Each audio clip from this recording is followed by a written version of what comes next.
Subscribe to our YouTube channel and press the bell icon to get the latest updates. Well, good afternoon, everyone. Now, let me welcome all of you to this ICS webinar on India and China, the end of a chapter, hosted by the Institute of Chinese Studies. We have ThePrint as a media partner, and as Amanava mentioned just now, we're live streaming this event on our YouTube channel. It's really good to have so many old colleagues, old friends, distinguished colleagues with us this afternoon. And that's because we have a very special speaker with us. Let me extend a very warm welcome to Ambassador Nirupama Rao. As you know, she has been one of our most distinguished and respected diplomats. She has been the Foreign Secretary, Ambassador to China and the USA, High Commissioner to Sri Lanka, spokesperson of the Ministry of External Affairs, and more. However, as an old colleague and friend, I can tell you that China has been a very special interest and passion for Nirupama. She has closely watched China and helped shape India-China relations over an extended period. This afternoon, it's therefore very appropriate that she'll share with us her insights into the dynamics and future trajectory of India-China engagement when this relationship is poised at a critical juncture in the aftermath of the Chinese border incursions and the Galwan clash of 15 June, when there is a rethink of the entire gamut of bilateral interaction, when there is a serious talk of reset of ties. Nirupama will examine what is driving Chinese behavior and whether it's part of a larger Chinese agenda of seeking global paramountcy. She'll also explore the options for India as we face a truly challenging situation. Nirupama, we look forward to getting your insights on these important issues based on your very rich experience and scholarly pursuits. Before I invite Ambassador Rao to speak, let me explain some ground rules. Ambassador Nirupama Rao will speak for about 30 minutes or so, when we'll mute all other participants. Thereafter, she has kindly agreed to take some questions. You may indicate your interest in asking questions by using the raise hand option available at the bottom of the list of participants.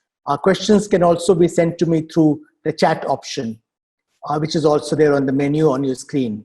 I'll call on participants to ask their questions. The concerned participant will unmute himself or herself. Other participants are requested to keep themselves muted so that we don't have any background or ambient noise to disturb our proceedings. Let me now invite Ambassador Nirupama Rao to make her remarks. Over to you, Nirupama. Good afternoon, Ashok, and thank you for your warm welcome and words of introduction. It's wonderful to be on this platform, and I see so many old friends and colleagues present here today. I'm really looking forward to this discussion. Thank you so much for giving me this opportunity. I've been asked to speak on the end of a chapter in India-China relations. And I think we are all more or less agreed that the night of Monday, the 15th of June, when the Galwan incident, tragedy happened, truly represents a watershed in relations with China and marks the end of a chapter of literally 45 years when no armed confrontation involving loss of life had happened in the India-China border areas. And it's also, in many ways, a kind of epitaph, I believe, to a chapter that was inaugurated with the visit of Prime Minister Rajiv Gandhi to China in December of 1988, because essentially we had built a kind of structure of relations following that visit, quite diversified. And we had taken a long-term view of the boundary question. We were working on a solution, not that we had been able to achieve one, but in the meantime, we had also managed to maintain peace and tranquility in the border areas. A number of agreements and protocols were concluded between the two countries that had maintained that peace and built confidence and enabled a fair degree of communication between the militaries also of the two sides. Trade had grown, leadership level contacts had multiplied, and all across the board, I believe the relationship looked very different from what it did in 1962 when we had a conflict with China. So what is the important significance of what happened in Galwan on the 15th of June? Can it be business as usual after this? I believe that the whole calculus of relations has been disturbed and that nothing on the scale was really witnessed by us since 1962. Of course, you may argue that it is true that India and China are in a very different place from where they were in 1962. And we've grown immensely, both in terms of strength and stature. China perhaps somewhat more than we have. But this, as I mentioned, the substance and the diversity of content also in our relations is very different from what it was in the 1950s. The mood is very somber at the moment.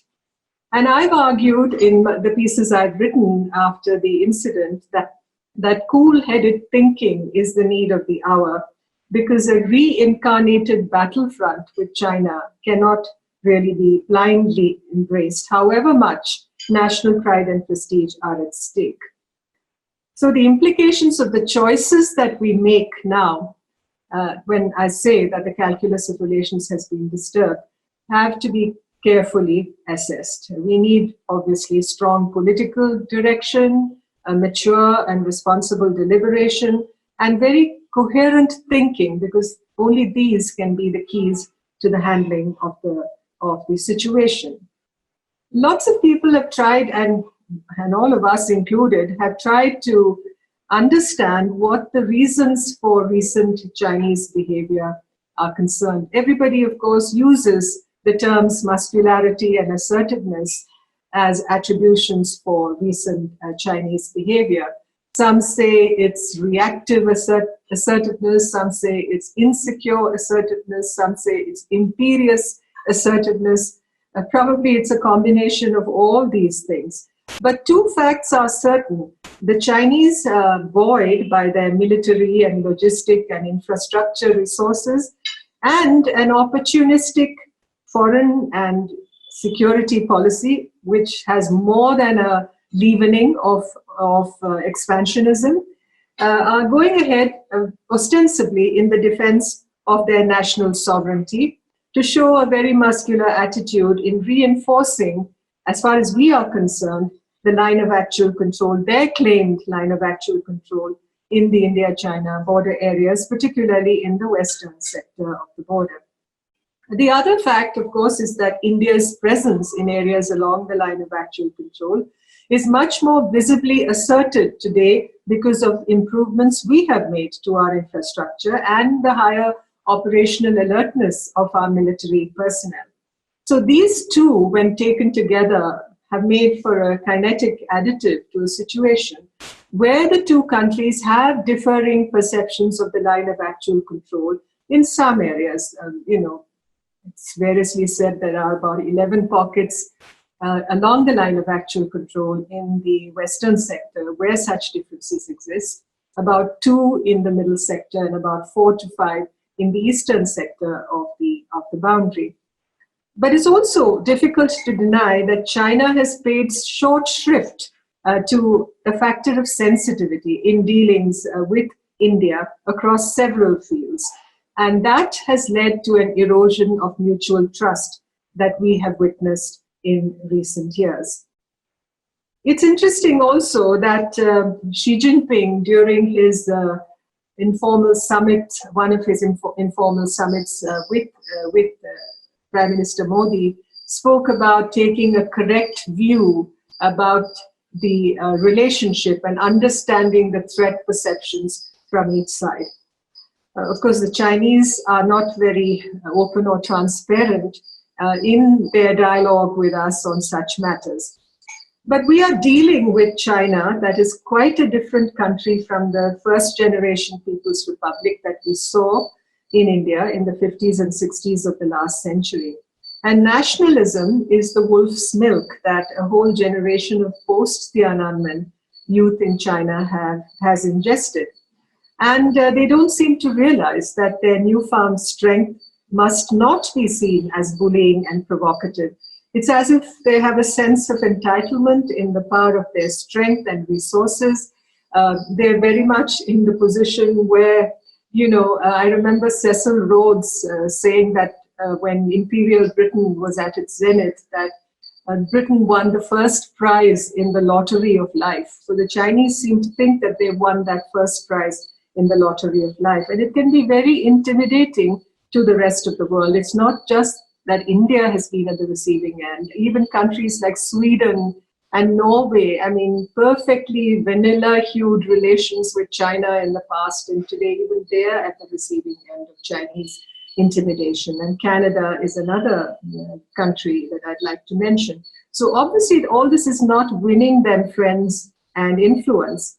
And I also feel the Chinese have no universal idea to really pervade, because if you look at the United States or democracies like India, we have the concept of freedom, of democracy, of human rights to pervade. Whereas, what does China contribute to the global good is the question one may ask, especially in the face of such bullying and provocative behavior.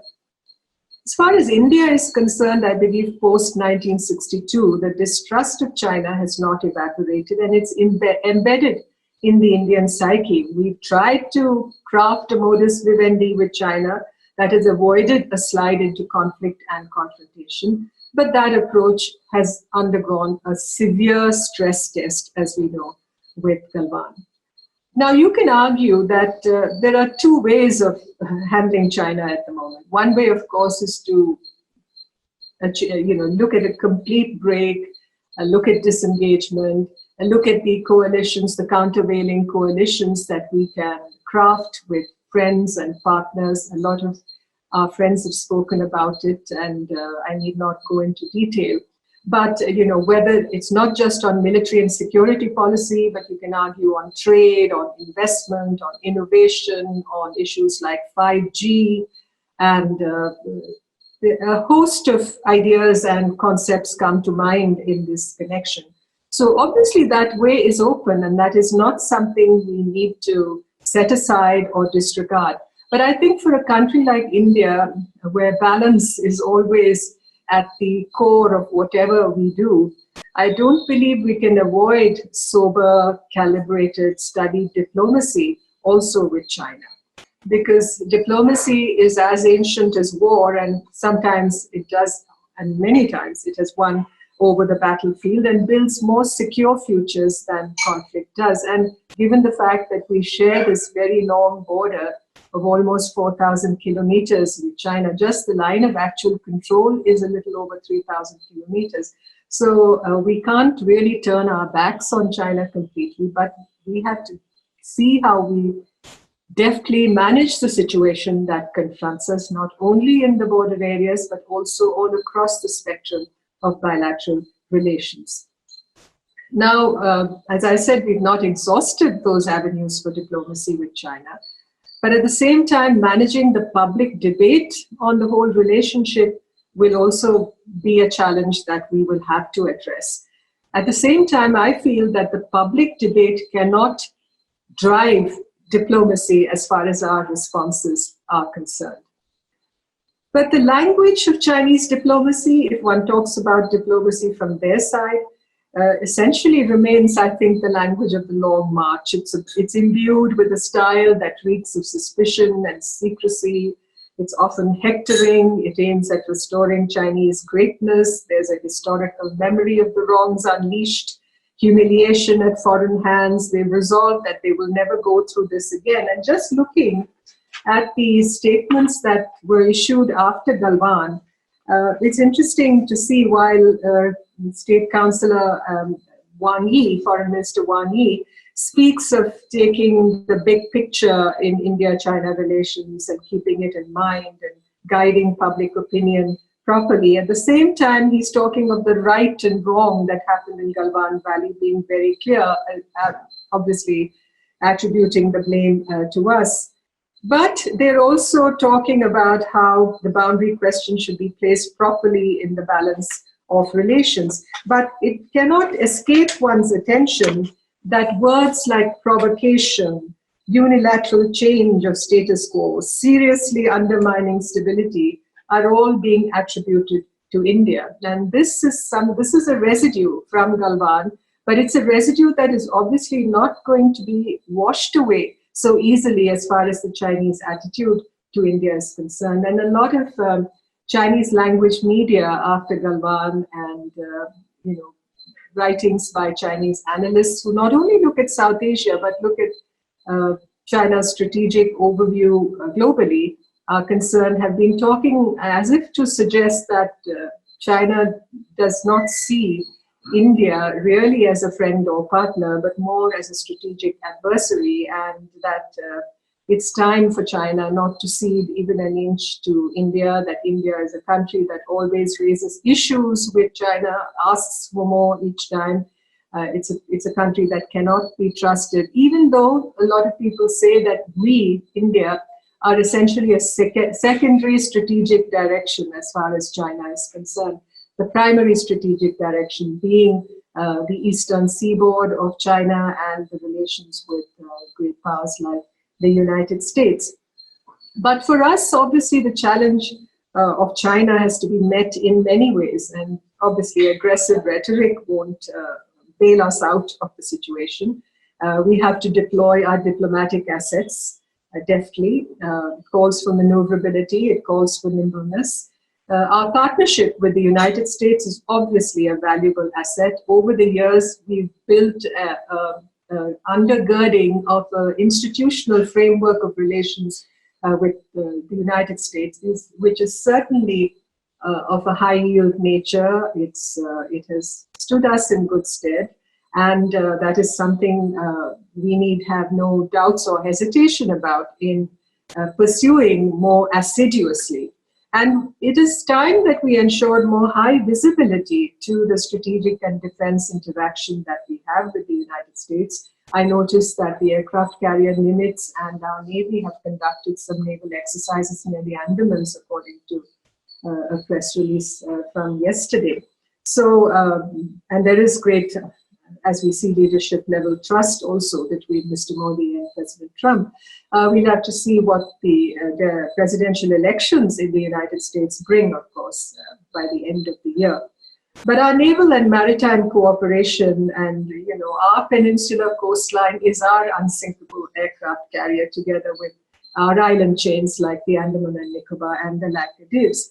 So our naval and maritime cooperation with these friends and partners and with democracies, particularly Japan, and a more energized Act East policy should be in the line of vision of the Chinese. I know they're terribly insecure about this, and perhaps a lot of their hostility to India, in a way, the mother lode is the US-China relationship. People may talk about Article 370, the reorganization of Jammu and Kashmir, the infrastructure that we have built along the line of actual control. The latter could be a cause, but I think also ultimately the great insecurity and unease that the Chinese feel about the US-China relationship cannot be set aside.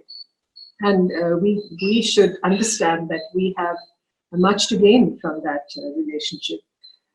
We also need to pay attention to our relations with the European Union and its leading members like France and Germany, and of course the UK, now that it's out of Brexit, but still an old partner. And we need to build more multilateralism strengths in what we do, and to the concept of equality and mutual benefit in the international sphere. On the geo-economic front, we have already begun to assess our trade and investment relations with China and the interests of Chinese companies operating in India. And obviously, we need to drive a much harder bargain. I'll come to trade shortly, but I think there is no option for us, even as we build our countervailing coalitions, to deal with China with patience and great sobriety, with full awareness of the past in our relations and the lessons to be learned by both sides from it, and the realization that the present and the future of this relationship is going to be very difficult and complex. But ultimately, we have to develop our own economic and strategic strength as a country so that we are better and better equipped to withstand the threat with China. So there's no diplomatic talisman to solve problems that either country has unearthed. But I think, when it comes to a school of foreign policy that we need to follow vis-a-vis China, it has to be realism. Realism about our relative strengths and weaknesses vis-a-vis China, and how we deploy our not inconsiderable assets in a manner that make our movements on this diplomatic and strategic chessboard more effective. Obviously, we need to de-escalate tensions along the line of actual control. That process is ongoing. And I hope that we will be able to create that zone along the line of actual control that prevents incidents like Galwan happening again. But there's really no gainsaying that tensions will evaporate, because winter is around the corner. Maybe we'll see some kind of a quietness during that period. But, transgressions by China across the line of actual control have really grown steadily over the years. And there's no denying the fact that these tensions could rise again. And they will test our capacities, I'm sure, to the utmost. Now, I'll just speak briefly about what some Chinese analysts say about India. It is a bit concerning, and we have to obviously ingest this and factor it into our responses too vis-a-vis China. The impression that China feels strategic friendship with India is untenable, that it wishes to maintain the struggle on the ground without triggering war. And that really means, to take off from what I just said, more friction and more of attrition along the line of actual control. Obviously, we see the suspicion on the Chinese side, and we have it also about each other's strategic ambitions and intentions.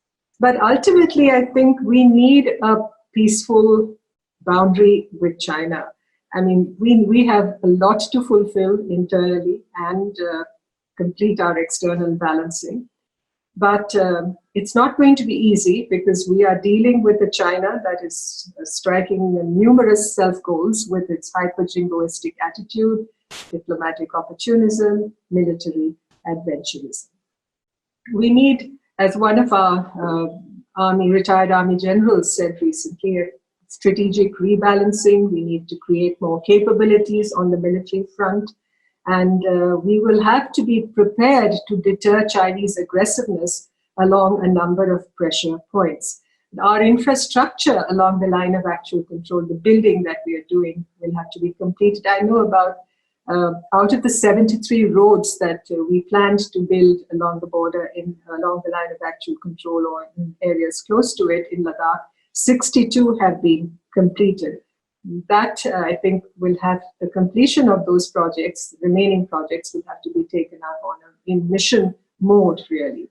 And we'll have to pay much more attention also to strategic communication and information warfare.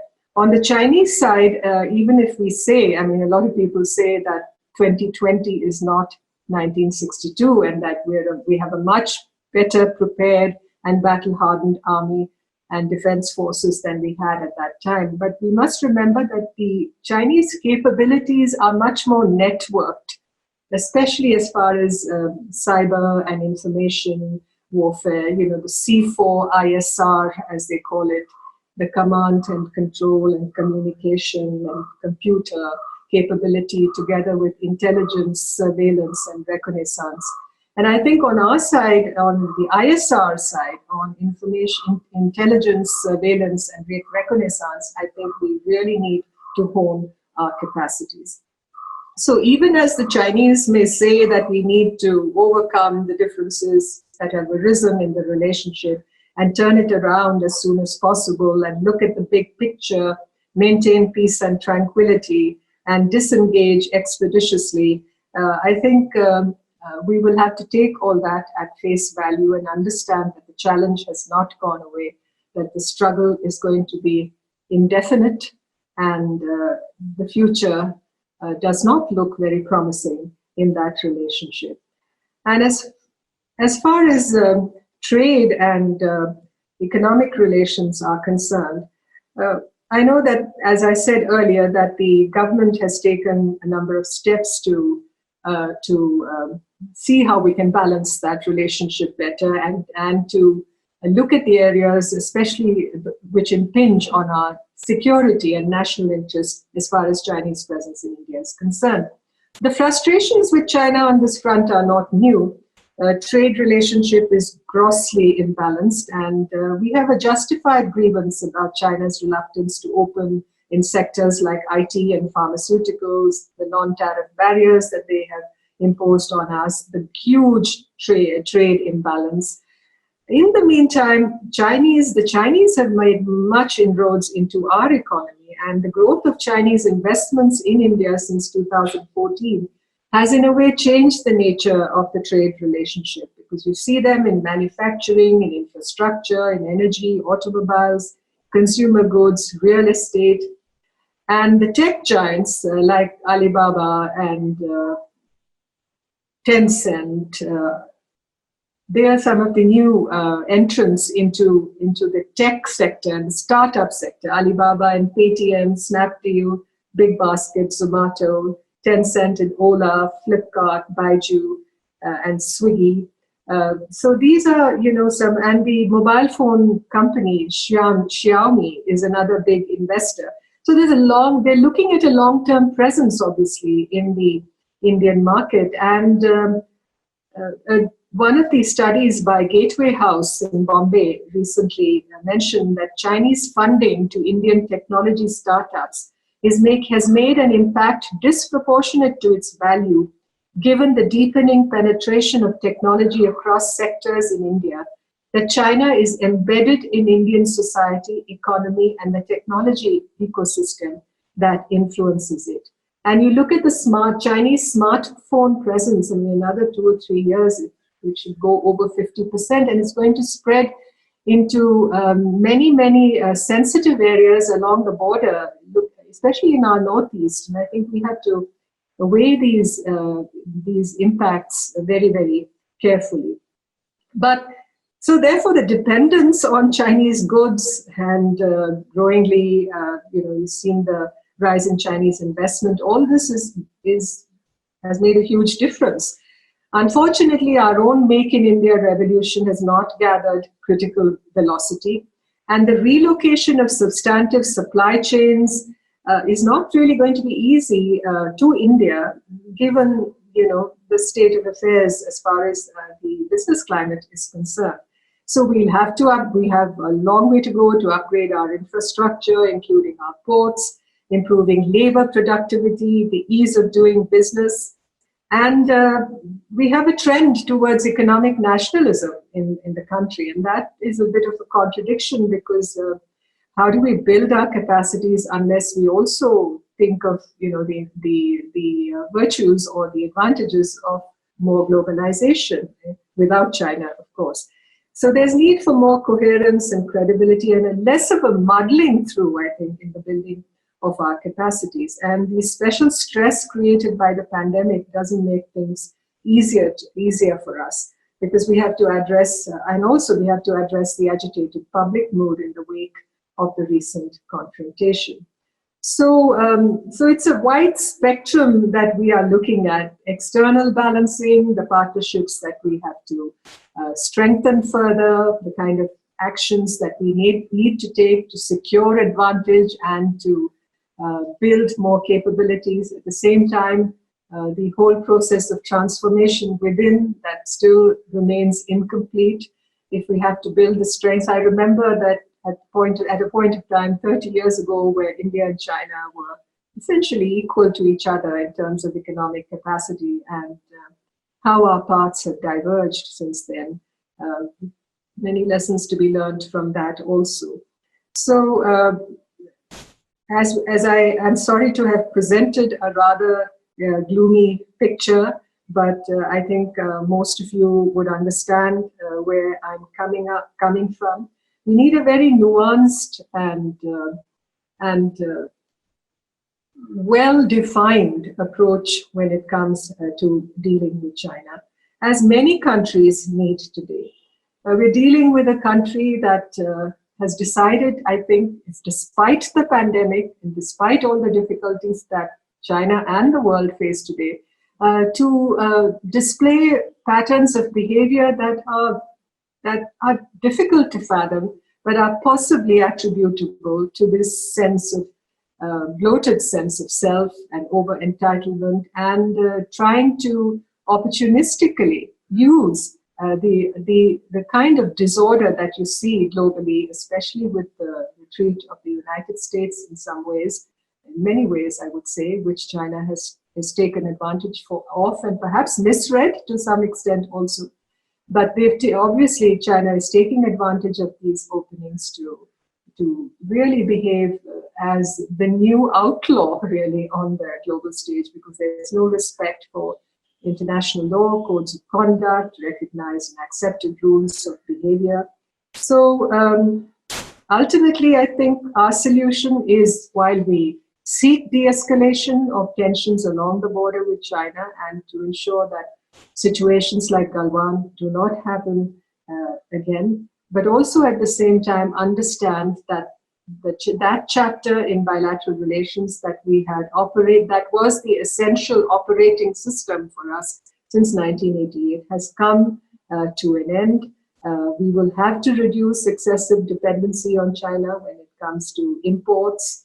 We will have to strengthen our own regulatory environment and make India a better place for doing business. We have to really act across multiple domains. First of all, of course, we have to deal with the challenge of the pandemic, and that's a global challenge everybody faces.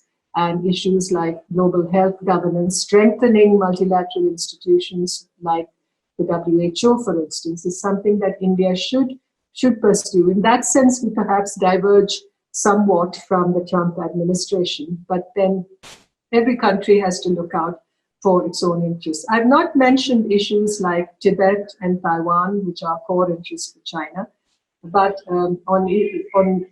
people often ask whether there's scope for us to change our policy approaches to these issues.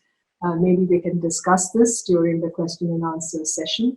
I'm sure there'll be a lot of interest. I think I should stop here because I've spoken for almost half an hour, if I'm not mistaken. Ashok, am I right?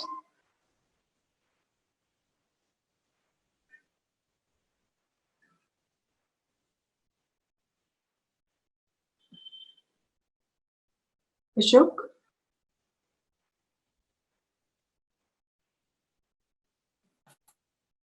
Can you hear me? I can hear you. Yeah, I can hear you. Yeah. Thank you very much, Nirupama, for that brilliant presentation. You mentioned that your presentation was gloomy. It was not at all gloomy. Actually, it was a most realistic presentation anchored strongly in a deep understanding of history of India-China relations and assessment to present trends and challenges that we face in our engagement with China. As you rightly pointed out, we have reached end of chapter rather than chapters in our relations with China. Since 1975, last 45 years, we didn't have any loss of life among border troops of the two countries as a result of an act of violence. That chapter is over. Another chapter which is perhaps over is what began in 1988 during Prime Minister Rajiv Gandhi's visit to China, with which you were closely associated. As you rightly pointed out, the calculus of relations between India and China has been deeply disturbed.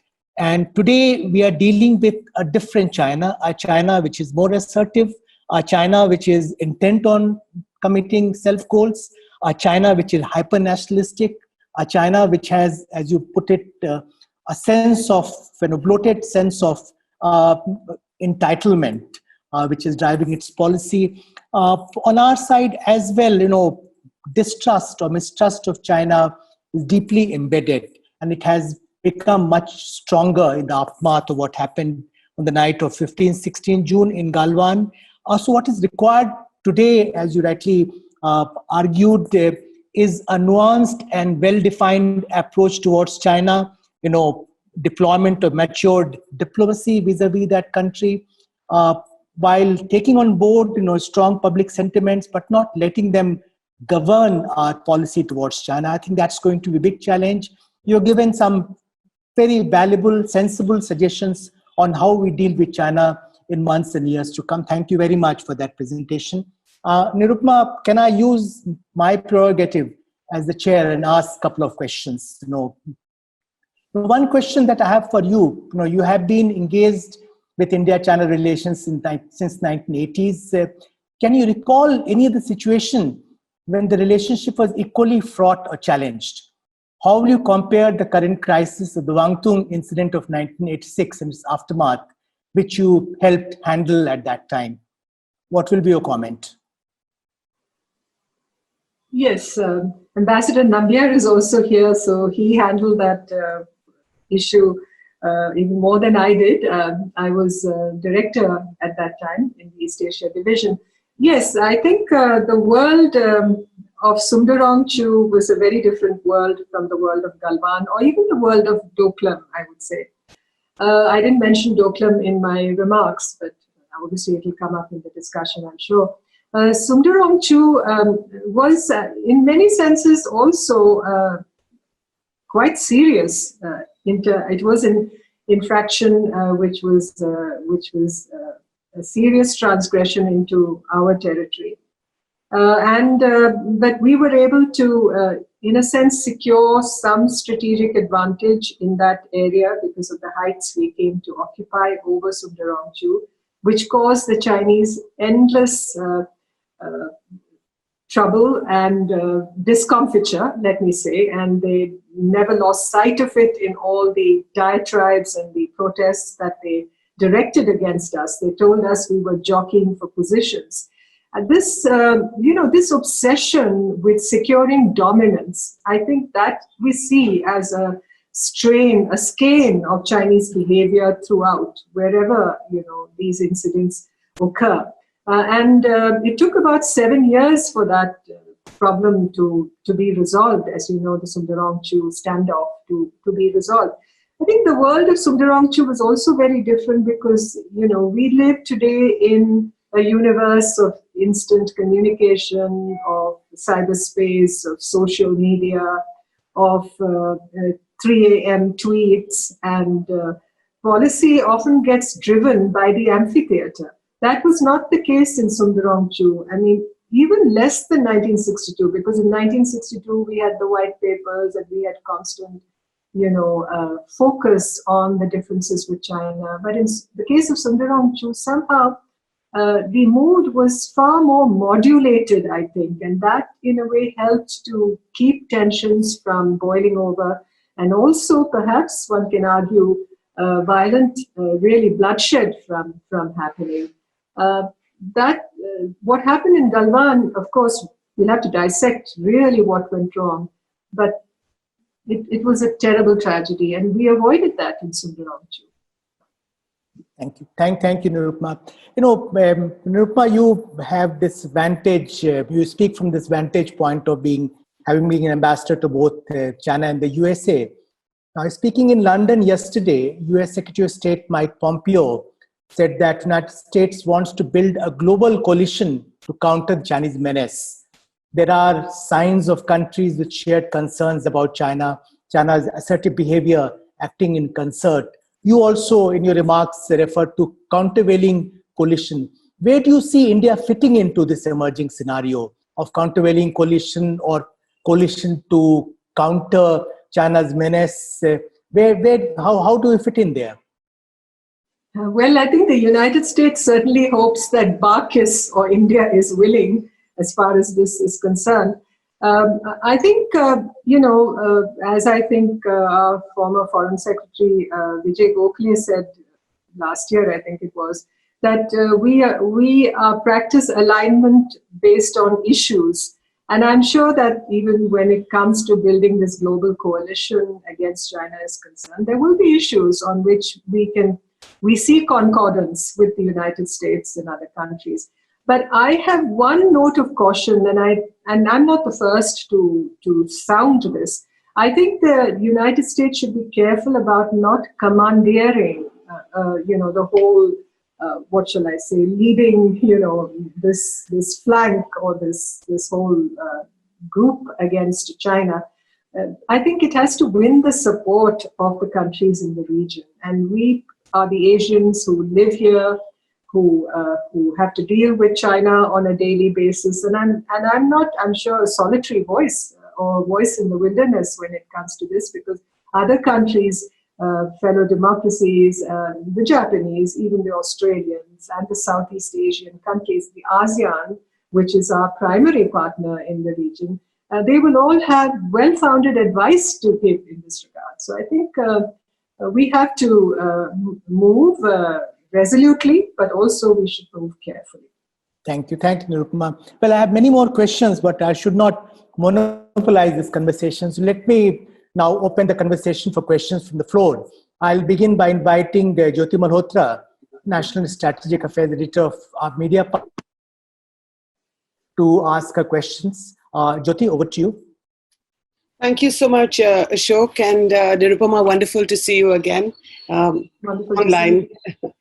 My first question is about Defense Minister Rajnath Singh's remarks. He was in Ladakh a couple of days ago, and he, when he met the soldiers in Ladakh, he said that talks are ongoing between the two countries, between India and China. Lekin main kuch guarantee nahi le sakta. So, what would you say to that? I mean, is this a realistic position? I mean, are we supposed to be concerned about what he said? That's my first question, and I have one more, if that's okay. Okay. Well, I think the defense minister is obviously being realistic, and he's not, driving up our expectations too high. I'm sure these discussions with China at the military commanders level, as also within the working mechanism for coordination and consultation on border affairs, are concerned. And these are difficult, protracted negotiations that are going on. And I'm sure everything must be focused on the extent of disengagement that is now possible, and whether the Chinese are willing to vacate those areas along the line of actual control that we perceive to be on our side. I think really the crux lies there, and to what extent satisfaction and success can be derived on that score will be the issue. So he's right, he's not driving up our expectations, and he says there's no guarantee he can give. I think he's being honest, really. When you say willing to vacate, I mean, what does that mean? Is there a possibility that they may not vacate? Especially in Pangong, so we know those fingers, are people going up to finger 8, and the Chinese now having come up to finger 4, they've only gone back to finger 5. So in the Pangong So area, I mean, it's been a steady sort of hemorrhaging really of our positions, and the Chinese have ingressed, and it's all, about gaining dominance and the strategic heights, as it were. All along, whatever experience I've had with the Chinese, from the old days, has been all about this. And then they gave us certain descriptions of their claim line, as they call it, which they say corresponds to the line of actual control, apart from Demchok in the western sector. They gave us descriptions, but I think they've taken advantage of subsequent improvements in knowledge of the terrain to, in a sense, reinterpret their line of actual control along features that provide them with that strategic dominance. And that should be very worrying for us, because the Darbuk, Shiok, Daulatbeg, Oldie Road, for instance, we just inaugurated last year, runs along these areas. And the Chinese, given, their sense of how they perceive our intentions, are trying to gain a dominance in this area. So that's really what I mean. And I have a third quick question. You talked about, both sides. Well, India looking at the reality on the ground and moving cautiously. So I'm wondering about the Dalai Lama. Now, you've known him well. A lot of people in this webinar also know him really well. But do you think talking about the Tibet issue or the Dalai Lama, forget about Tibet, because Tibet, in 2003, you said the TAR was part of the People's Republic. but is talking about the Dalai Lama a red rag to the bull? And therefore, should you not talk about it at all? Yeah, the Chinese are, I mean, I don't think there's any other country in the firmament which is as thin-skinned as the Chinese. That apart, I think when you talk about Tibet, they have never wanted to understand, I think, where we come from, even though we essentially, conceded that Tibet was a part of China way back in 1954, assuming that our boundary with China was also thereby settled. No amount of reassurance on that front has really helped in terms of recognizing Chinese sovereignty over Tibet. The presence of the Dalai Lama in India is a thorn in the flesh for them, but the Dalai Lama is precious to us. He's a revered spiritual figure, and we should have we shouldn't be ashamed about saying that out loud. I often wonder why our Prime Minister didn't even send a birthday greeting to the Dalai Lama this year on his 85th birthday. Correct me if I'm wrong. But here you have a person who says, even though his body is Tibetan, he's spiritually and mentally an Indian, that he's devoted to the spirit and freedom of our democracy. Our own people hold him in such deep veneration. So I've been one of those who've advocated that it would be a good strategic move for our government to consider granting the Bharat Ratna to the Dalai Lama, even if everybody may not agree. But I really think he's a moral exemplar and, most importantly, one of the most important historical figures of our time. And he's identified himself so closely with India without any political motive. That has to be underlined. Thank you. Thank you. Thank you, Yoti. Nirupama, we have a large number of questions in the chat box. What I'll do, I'll invite people to ask their questions, but keep themselves as brief as possible, so that our speaker has more time to respond. Can I begin with General Dipankar Banerjee? General Banerjee, would like to pose your question? Unmute yourself. Mr. Rao, it's been such a delightful presentation and so informative. My fundamental question really is China, under the concept of the Tianxia, or the mandate of heaven, do they really consider other nations of the world truly equal in their own level, or do they still consider the mandate of heaven on China as the defining factor in their relations with the external world? And along with that, if I ask the second question as well, you did define the 15th of June as the end of the chapter. And I think all of us here will agree that that was a very significant moment. But is it really the end of the possibility of any cooperative relations with China in the near term? Are there possibilities of overcoming this particular incident and getting back to things as they were just before this? Thank you. Thank you, General. It's wonderful to hear from you after quite a long time. Glad to know you're here. As far as the Chinese concept of Tianxia and the mandate of heaven, and whether they consider other countries as true equals, even setting apart, their civilizational worldview, I think even the China of today really doesn't consider any country as its equal. It has tried to, at least in the recent years, benchmarked itself with the United States. And even that, after the financial crisis of 2008, 2009, they've constantly been overcome by this sense of overarching hubris that their time has come and that the US, the sun has set on the US. I mean, that is really a sign of hubris on their part. And I think it's true what, Edward Luttwak said recently, that China seems to suffer from what he calls great power autism. And with no offense meant to, autism per se, but I'm talking of countries having autism, he says, China suffers from great power autism. I hope that answers your first question.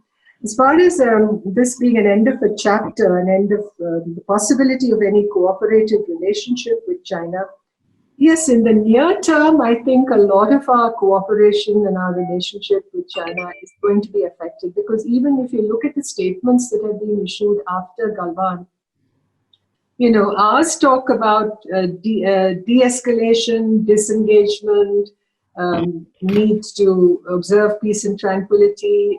We've talked about the LAC issues. There's been no reference to the relationship, which means that everything is on the drawing board as far as the government is concerned. And perhaps, the thought just crossed my mind, just as, you had the White House issue a policy paper a few weeks ago on strategy towards China, an open paper. Perhaps it's time our government did that also. I think we need to place before the parliament and the people what our strategy towards China is going to be. And perhaps this is time for that kind of a white paper. But things obviously cannot go on in the way they proceeded over the last 30 years or so. There will be a lot of, ground has been lost because of Galwan. A lot of damage has been done. The foundations have been shaken of this relationship. So I'm not talking of complete decoupling or disengagement, but we will have to redefine engagement. It will have to be a new rebirth, but a different rebirth for our China policy. Thank you. Thank you very much. Smita Sharma, she has more than one question in chat box. Smita, can you limit yourself to one question? Just the two very quick one questions. question, please. No, one question. Okay, on the because you mentioned about the US-India relation and how that's basically that's the load that the China prison sort of works with. The decision of the US, for asking the Chinese consulate in Houston to be closed down. Do you see that relationship unraveling at a greater speed, and what would the ramifications be really for the Indo-US, Indo-China ties at this point? Well, obviously, all sort of bets are off as far as the Trump administration's approach to China is concerned. But if you, I don't know what the reason, of course, for the closure of the Chinese consulate in Houston, what the reasons are. I'm sure the US administration has certain reasons, but all this doesn't look very good for the US-China relationship. And this kind of no-holds-barred antagonism, where is it going to lead? And I'm not sure if I'm exactly comfortable with that situation. People like us, and that's why I mentioned we, the Asians, I mean, we are not the Americans, we are the Asians, even if we are peoples of the Indo-Pacific, just as the Americans are. We've lived here through history, and we have to deal with the present and future. So we'll have to see what further steps the United States takes. But as I mentioned, if you read that White House paper, which people like Matt Pottinger and others must have authored, you have very, very sensible people in the US administration at the middle and senior echelons. So I hope the top leadership in the United States will be guided by the advice of these very experienced, very sober-minded people. Thank you. Fatima, can you ask your question? Unmute yourself.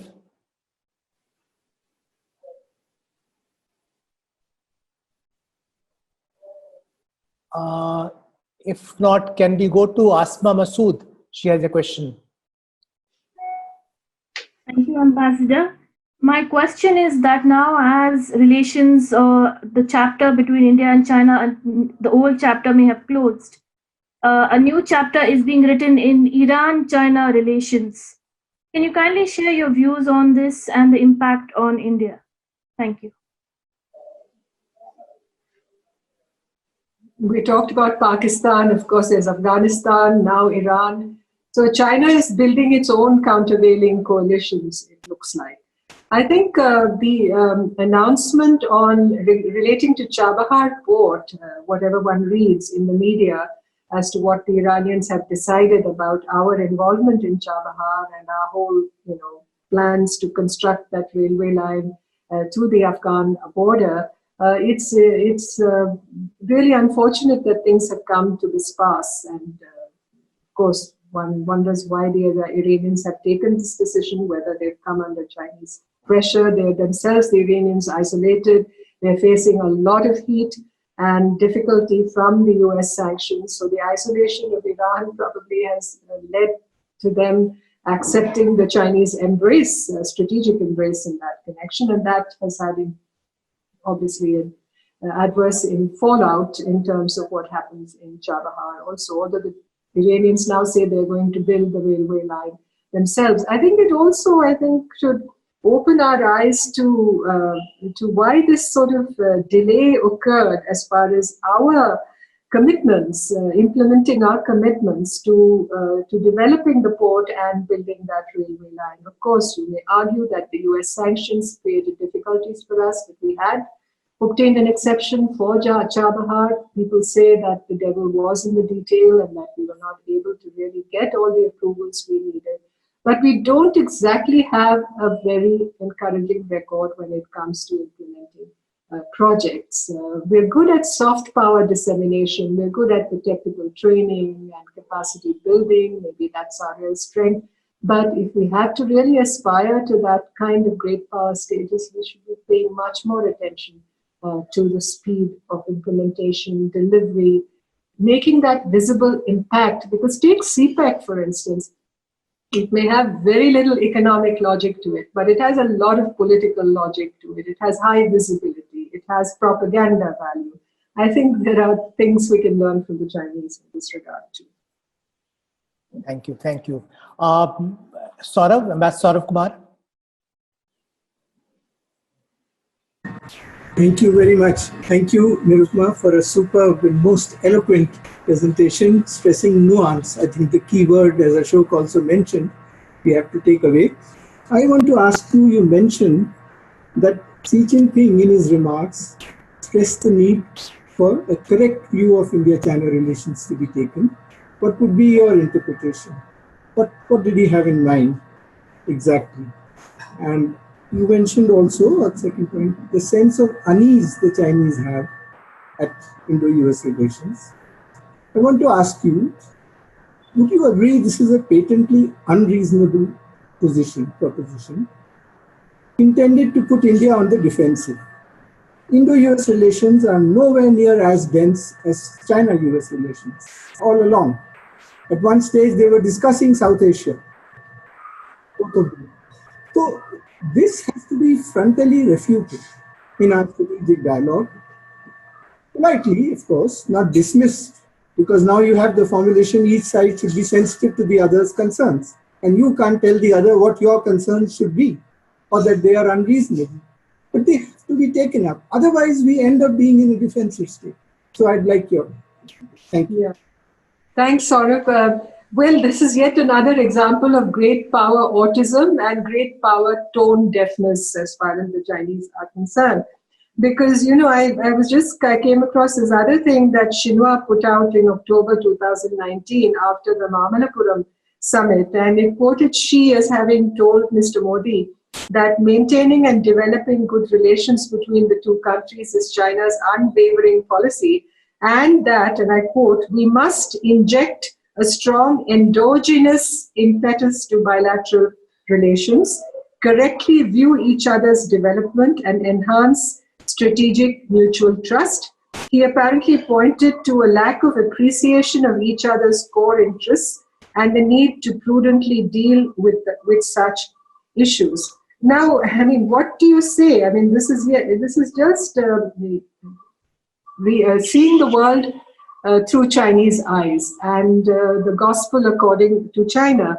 It's obviously patently unreasonable. And when you're talking of a strong endogenous impetus to bilateral relations, basically saying that you shouldn't be influenced by other factors. You should just look at China and accept the fact that you need to have good relations with China, develop those relations, forget about countries like the United States as implied and all your other partners, because ultimately they will leave you alone to fight your battles for themselves. To some extent that may be true. We will have to fight our battles ourselves, but we could do with a little help from our friends and choose how to use that help. And that's where nuance comes in. So I don't think we should be on the defensive, but we have, unfortunately, I think to some extent, been on the defensive when it comes to making sure that we don't tread too much on Chinese toes. We've trodden very softly, I think, so far. But I think we should have learned our lessons from that and understand that we need to look out much more astutely as far as for us in the defense of our own interests, rather than being on the defensive about what China says. So where are our counter formulations to that formulation? Our counter formulations is that we, through our actions, I think the actions we take, and not to be looking over our shoulders constantly at what or how the Chinese may react, but that will involve, of course, strengthening our capacities also to deal with China. By asking the lady ambassador in Beijing to present herself in the Foreign Office past midnight? Well, I told you that was a sign of us being somewhat, always being a goody two shoes when it came to China. Thank you. Thank you very much. Can't hear. Ashok, unmute. You have to unmute. Yeah. Commodore R.S. Vasan, you have several questions chat box. Can you limit yourself to one question? Good evening, Ambassador, and thank you for that wonderful presentation. I have many questions, but let me restrict to one. We have tried this business of balancing our act with China for decades with no end in sight.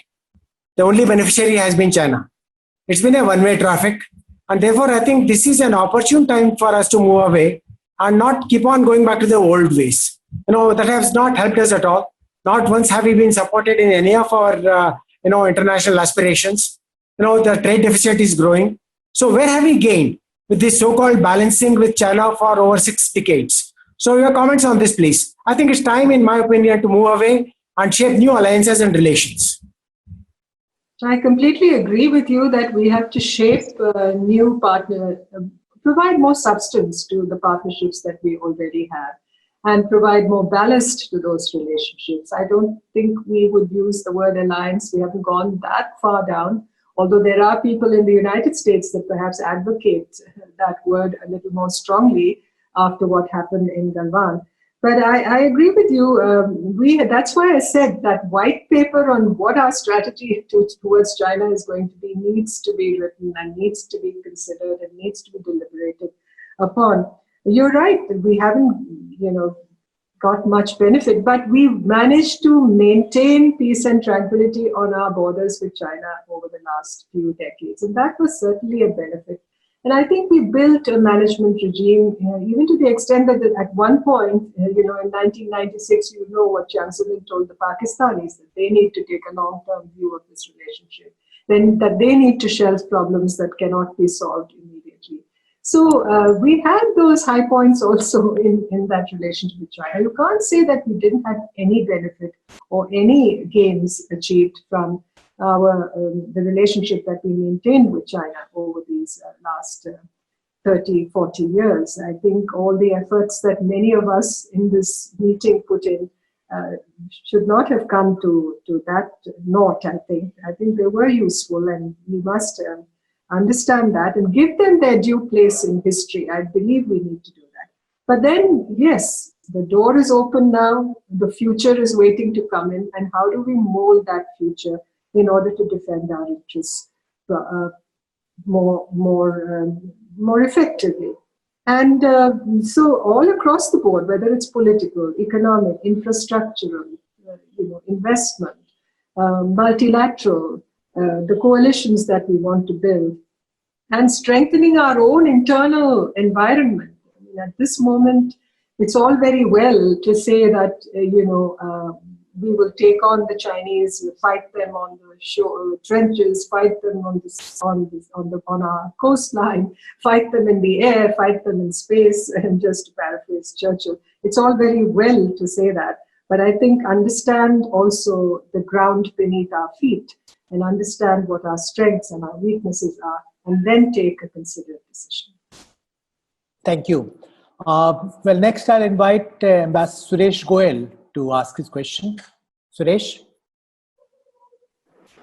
Thank you, Ashok. And Nirupama, good afternoon. Good to see you again after a long time. Nirupama, my question is more really counting on your experience. I think besides Ashok, you are the one person here who has had the longest experience of dealing with India-China relationship. Now, my question really is that if you look at the contours of the relationship over the last 40 years, there were great hopes from 1980s onwards, 88, the visit, and even in 2010, when you were the foreign secretary, there was an expectation of a breakthrough in the relationship at that time, in the sense of moving forward. So what happened? Suddenly that the relationship has nosedived in this manner. Have we missed something somewhere in terms of working out what possibly could have been achieved and where we have missed? I think this challenge between India and China always ran across the spine of Asia, as Jawaharlal Nehru said long ago. And mind you, he was the architect of our friendship with China, and everybody sees him as that romantic idealist. But I think from the beginning, India did sense that, that challenge that confronted us when we had to deal with China. So even when you talk about, the breakthroughs in the past, or the impending or the promise of breakthroughs in the past, I think something always held it back. And I think it was this acknowledgement of the very deep differences that exist between the two countries, whether it's in terms of their political outlook, whether in terms of their outlook regarding their place in the world, their policy orientations. There's so many areas of difference. So I've never been, I don't think any of us could have afforded to be, overtly idealistic about the prospects of a relationship with China that was, all good, all settled, all resolved. I think we were never too near that in the past, and I don't think we're going to be too near that in the future also. So it's this kind of Trishanku Swarga in which we have to live, I think. Can I now invite Ananta Kumar Giri to ask his question?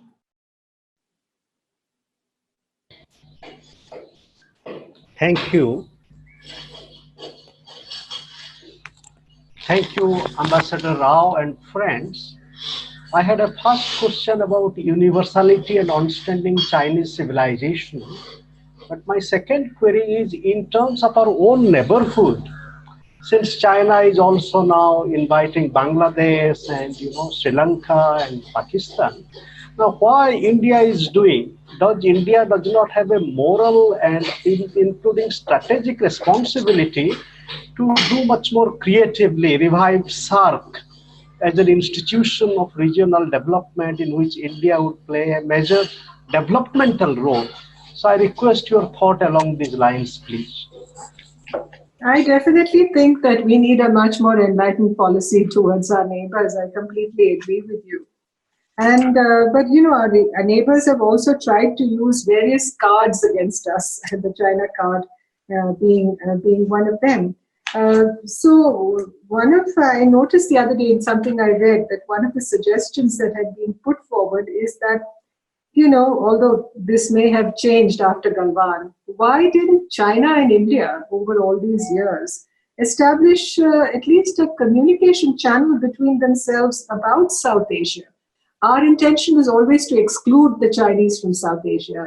China's membership of SAARC was considered, and ultimately they became observers. But we never had that kind of exchange of views, and that perhaps could have provided some kind of a balance and some sort of counterweight to what our neighbors were trying to do vis-a-vis us. Leave aside Pakistan, but the other 6 South Asian neighbors that we have. Perhaps we should have tried that approach, sharing information, sharing assessments of how we looked at the region. But that did not come to pass, and I really don't know how we are going to deal with this aspect in the future. But, as far as South Asia is concerned, it's meant to be that integer that we have never really been able to to achieve. And I think a lot of the perhaps responsibility for that perhaps lies with us, the lack of connectivity, the lack of pursuit of integration. We have been too consumed, I think, with our own sense of bigness in South Asia. Ambassador Rajiv Bhatia. Thank you very much, Ashok, another winner for ICS today.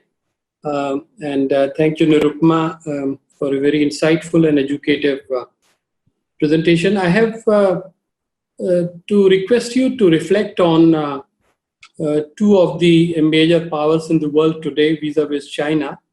One is the US. On the basis of your experience in study, do you feel that the US would continue to be tough next year under one or the other man as the president?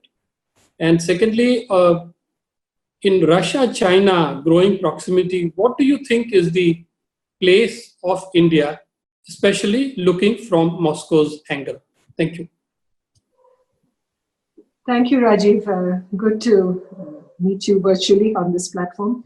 So the US-China relationship, will it kind of change, perhaps at least for a less confrontationist situation after assuming that there could be a Biden presidency?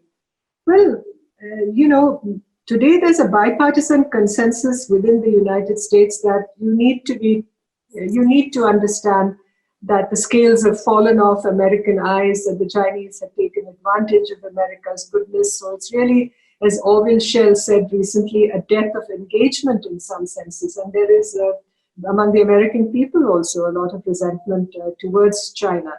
Although the academe in China, in the United States, I think is somewhat divided about what kind of approach to take towards China. And that's one, perhaps, since this is the Institute of Chinese Studies where I'm speaking, and Ashok will be better equipped to perhaps comment on this, but we haven't built the kind of resilience in India-China relations, as was pointed out recently, that the US-China relationship has built over the last century, I would say. Forget the 50 years of Nixon, after Nixon in China. But that kind of resilience is absent in the India-China relationship, but it is there. It undergirds the US-China relationship. So in a sense, I think there will be some self-correcting mechanisms, and the stability of that relationship cannot be shaken beyond a point, unless, of course, Mr. Trump comes back to power. Then, of course, all bets are off. And as far as Russia is concerned, Russia and China have grown infinitely closer to themselves. And if you look at the whole westward orientation of the Belt and Road and the way the Chinese have now occupied that landmass in many senses, and Russia has essentially become a secondary power in that configuration. Although you don't know to what extent Russia is willing to cede space. I think as far as Russia, India and China are concerned, Russia has very clearly said that it cannot really mediate between India and China. It has no such aspirations. That's what Sergei Lavrov said recently. But one wishes that, for instance, in Afghanistan, I wish the Russians could have played a more leading role when it came to aligning Russian, Indian, and Chinese interests more effectively within Afghanistan. That could have been one of the areas of cooperation. It is ironic, or perhaps difficult to really swallow, that the only area where we are able to cooperate with China in Afghanistan is in training Afghan diplomats. Is this really the role that we as an aspiring leading power want to have? I think there's a lot of gulf between what we say on record and what really happens on the ground. I think it should make us think more carefully about these things and more introspectively about these things. So where Russia and China are concerned, much more close today, and really that triangle, as it were, the Russia, India, China triangle is somewhat imbalanced. Thank you. Hemant, Dr. Hemant, I'd Laka? Thank you, Ashok. I'd actually posted my question, but I'll ask anyway. It's a simple, short question that the title of the lecture today is End of the Chapter. So what is next? A new chapter or a new book? Thank you. And I don't think countries write books today. So I suppose a new policy framework. I think that's how perhaps I would put it. Thank you. Shailendra Raj Mehta wants to ask a question. We are running out of time, so keep your question very short, Mr. Mehta. I'll keep it, yes, thank you. I'll keep it very brief. Thank you, Ambassador Rao, for a very nuanced and a wonderful talk. I second everybody's opinions on this. My question is, could the Galwan adventure be Xi Jinping's biggest diplomatic blunder? Now, why do I say that? I say that because if you think about the global coalitions that are forming against China, very clearly you have USA, India, Japan, UK, Australia, perhaps even France and Nigeria may join in some fashion. And who's firmly on the Chinese side? I can think of only Pakistan, North Korea, and Iran. If that is the case, if this is how the global chessboard is lining up, this seems like perhaps the most short-sighted move and the biggest blunder that will haunt Xi Jinping for a long time. Your thoughts, please. I completely agree with you. And I think it's not just Galwan. I think the whole manner in which Xi Jinping has gone about transacting relations with countries across the world, whether it's in the region, whether it's neighbors, except, the smaller neighbors of China, where China transacts patron-client relationships. In fact, with Pakistan, for instance, what is it? I mean, even with Nepal to a large extent, with the smaller countries in South Asia, that really it's not a relationship among equals. And unfortunately, the countries in the region don't seem to be uncomfortable in that position. But by and large, I think this is Xi Jinping's greatest blunder. And this legacy, this poison chalice that China seems to have drunk from under Xi Jinping's tutelage and leadership is going to cost them very dearly. Last two questions, and we'll ask them to pose questions and you can answer them together. Admiral Muralidharan and then Ambassador Ashok Sajjanar. Admiral Muralidharan. Yeah, thank you, Nirupama, for the wonderful presentation. I'll come to the maritime aspects, being a naval man, as you touched upon it briefly today and also written in many of your articles. So do you think our going in more for exercises or joint partnerships like the Malabar, expanded version of Malabar, or the Quad, or even involving the smaller nations of the region, maritime nations, in the South China Sea and more in the Pacific, and now, of course, increasingly the African coast. Do you think this will have an impact and it will worry the Chinese? Your views? I think it will definitely worry the Chinese, but I don't think we should be too worried about worrying the Chinese. And the path that we are now increasingly going down with, the Malabar, including Australia, possibly in those exercises, the recent naval exercises that we had off the Andaman, on the Andaman Sea, more exercises in the Bay of Bengal. You see, the maritime environment that we geographically command, to say the very least, in the Indian Ocean is such a tremendous asset to us. Even if, along the land borders we face such difficulty, our unique position in the Indian Ocean and in that maritime environment, our ability to look dominantly over the choke points, I'm sure it makes China very, very vulnerable and uncomfortable. But that doesn't mean that we can just rest on that assumption. We have to build capacities, we have to devise strategies, take steps that enhance our leveraging capacity, our leveraging advantages. So it works. We can't stop working on those advantages. Now, Ashok Sajjanar. Yeah, thank you very much, Ashok, and thank you, Nirupama. Good to see you, and Thank you for an excellent presentation. You know, the question that I had posted has already been asked by Ambassador Rajiv Bhatia. So let me pose another question to you. And that is, you know, you've spoken briefly about the economic, actions that India could take in the economic field, in the economic arena. We've seen, the 59 apps being banned. We've seen some action on FDI and so on and so forth.